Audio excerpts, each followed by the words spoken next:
Mga kaibigan, maligayang pagding sa aking bagong explanation video. Ngayon ay sisimulan na natin ang talakayan tungkol sa sigabo. Kung nagustuhan ninyo ang video, huwag kalimutang mag-subscribe sa aming channel na Series Explained pa. Para sa mga nanonood mula sa Facebook, ang link ng aming YouTube channel ay nasa video description. I-click lamang ang link at mag-subscribe upang makatanggap ng lahat ng mga update. Maraming salamat po sa inyong suporta. Nagulat ng husto si Mang Rudy. Itinutok niya ang kanyang daliri kay Sam na nakaupo sa likod ng motorsiklo ni Gabo at nagtanong, "Gabo, sino itong kasama mo?" Simpleng dinala lamang ni Gabo si Sam sa kanilang bahay. Sa huli, nagtagpo ang landas ni Gabo at Sam. Sa simula, ginabayan si Gabo ng kanyang nakatatandang tagapangalaga upang lipulin ang lahat ng kriminal at masasamang tao sa bansa. Nagkataon, pareho rin ang misyon ni Sam. Para sa kapakanan ng bayan, inialay nila ang kanilang buhay sa layunin, nagsakripisyo ng higit pa sa mga profesional na sundalo. Sa gitna ng laganap na kriminalidad, sila ang naging tanging tagapagtanggol ng mga naaapi. Matagal nang ninanais ni Sam na makilala ng harapan ang misteryosong taong tumutulong sa kanya sa paglaban sa krimen at si Gabo ang utak sa likod ng pagkakakolekta ng ebidensya laban sa lahat. Mula sa anak ni Mariano na si Victor hanggang kay Mr. John. Kalaunan, naibalik si Sam sa puwersa ng pulisya at kinailangan nilang lumahok sa isang malaking operasyong militar. Sa parehong oras, dumating si Gabo sa eksena dala ang sarili niyang estratehiya. Inutusan si Gabo ng kanyang nakatatandang tagapangalaga na magtungo sa isang tiyak na lugar sa Tondo. Ang pangunahing layunin doon ay hulihin o bawiin ang makapangyarihang kriminal na si Mr. Lee, buhay man o patay. Alam ni Gabo na si Mr. Lee ang pangunahing utak sa likod ng lahat ng ilegal at kontranasyonal na gawain. Dahil sa kanyang panata na linisin ang lipunan mula sa krimen, hindi siya nag-atubiling sumabak sa mapanganib na misyon. Samantala, nagsasagawa rin ng hiwalay na covert operation ang puwersa ng pulisya sa pamumuno ni Sam. Isinasagawa rin ni Sam at ng kanyang team ang raid upang hulihin si Mr. Lee. Nauna silang nakarating sa lugar at agad na sumiklab ang matinding barilan sa pagitan nila at ng mga kriminal.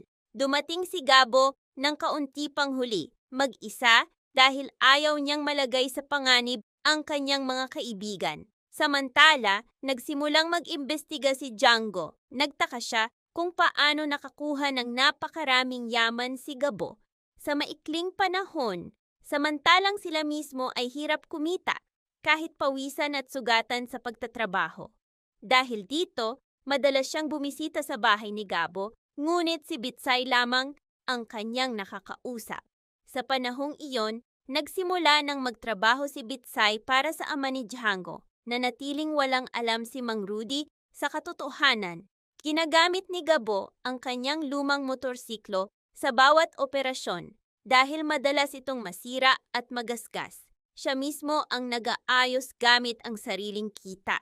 Mahal na mahal ni Mang Rudy ang kanyang anak kaya't hindi niya hinahadlangan ang mga gawain nito at sinisikap tuparin ang lahat ng kanyang mga nais. Ngunit alam ni Gabo na gipit sila sa pera, kaya't napilitan siyang pumili ng ibang paraan upang kumita. Abala si Mang Rudy sa pagpapagamot ng kanyang balikat na sugatan at nagpapahinga sa bahay dahil matagal ang kinakailangang panahon para gumaling mula sa matinding pinsala.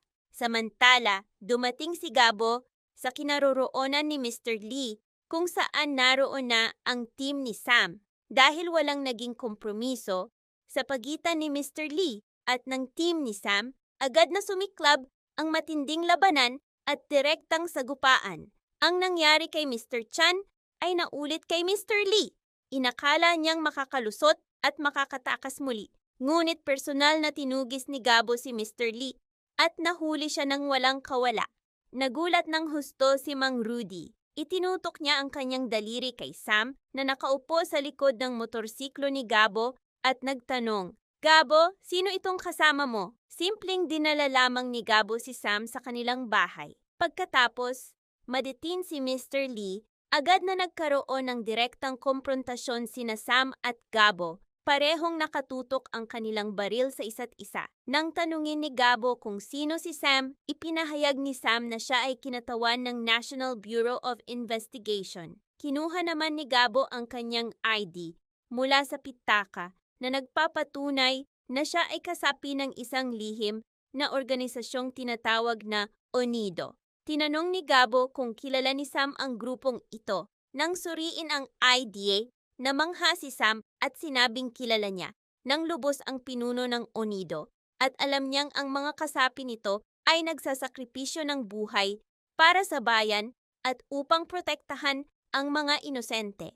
Nauunawaan ang sitwasyon, agad na ibinaba ni Sam ang kanyang baril dahil si Tatang, ang punong tagapangalaga ng ONIDO, ay matagal na niyang kilala at iginagalang. Lumapit si Sam, ipinakilala ang sarili kay Gabo at nagsabi, "Maraming salamat Gabo, dahil sa iyong katapatan at galing nakahuli ako ng napakaraming kriminal sa mahabang panahon." Inamin ni Sam na muntik nang makatakas ang mga kriminal, ngunit napigilan lamang dahil sa pambihirang tapang ni Gabo. Pagkatapos ay iminungkahi ni Sam na magsanib puwersa sila upang labanan ang krimen. Pinagsasama ang awtoridad ng isang investigador ng gobyerno at ang kakayahan ng isang elite na ONIDO operative.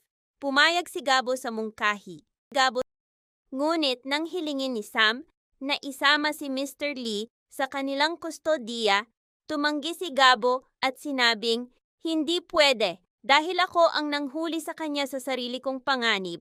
Habang sinusubukan ni Sam na makiusap, nagtakda si Gabo ng kondisyon. Ililipat lamang niya si Mr. Lee kung sasamahan siya ni Sam mag-isa sa kanilang pangunahing headquarters. Malinaw na sinabi ni Gabo na hindi maaaring isama ni Sam ang kanyang mga kasamahan at dapat ay isang taong lubos na mapagkakatiwalaan lamang. Tiniyak ni Sam na siya ay maaasahan nang walang pasubali. Pagkatapos, dinala ni Gabo si Mr. Lee at isinama si Sam sa lihim na hideout ni Tatang. Nang makita ni Tatang ang isang hindi pamilyar na binata na kasama ni Gabo sa ONIDO headquarters, nagulat siya at tinanong kung sino ang dinala ni Gabo. Ipinaliwanag ni Gabo na siya ay isang opisyal mula sa National Bureau of Investigation na nais makilala si Tatang. Pagpasok sa hideout, nabunyag na si Tatang ay ninong pala ni Sam. Lumapit si Sam, hinawakan ang mga paa ni Tatang at humingi ng basbas. Nagulat si Gabo sa tanawin, ngunit nakaramdam ng ginhawa nang ipinaliwanag ni Tatang na si Sam ay kanyang inaanak. Nag-usap sina Gabo at Sam. Nang tanungin ni Sam kung saan nakatira si Gabo, sinabi niyang siya ay residente ng ginto ang lupa. Nagtanong pa si Sam kung bakit pinili ni Gabo ang ganitong mapanganib na gawain. Sagot ni Gabo, ang matinding kahirapan at pang-aapi sa mga inosente ng mga kriminal ang nagbukas ng kanyang malasakit, kaya't pinili niya ang landas na ito. Naantig si Sam sa mga salita ni Gabo at masayang ipinahayag na sasamahan niya si Gabo sa bawat operasyon. Pagkatapos, nagpaalam sila kay Tatang at umalis. May dalang pera si Gabo at inanyayahan si Sam na sumakay sa likod ng kanyang motorsiklo. Habang mabilis na nagmamaneho si Gabo, natawa si Sam at nagsabi, "Magmaneho ka ng mas mabagal Gabo, baka mahulog ako." Pabirong sagot ni Gabo, "Kahit mahulog ka, ayos lang, basta mahulog ka sa aking puso." Napangiti si Sam sa narinig. Samantala, sa kanilang bahay, sabik na naghihintay si Mang Rudy sa pagbabalik ni Gabo.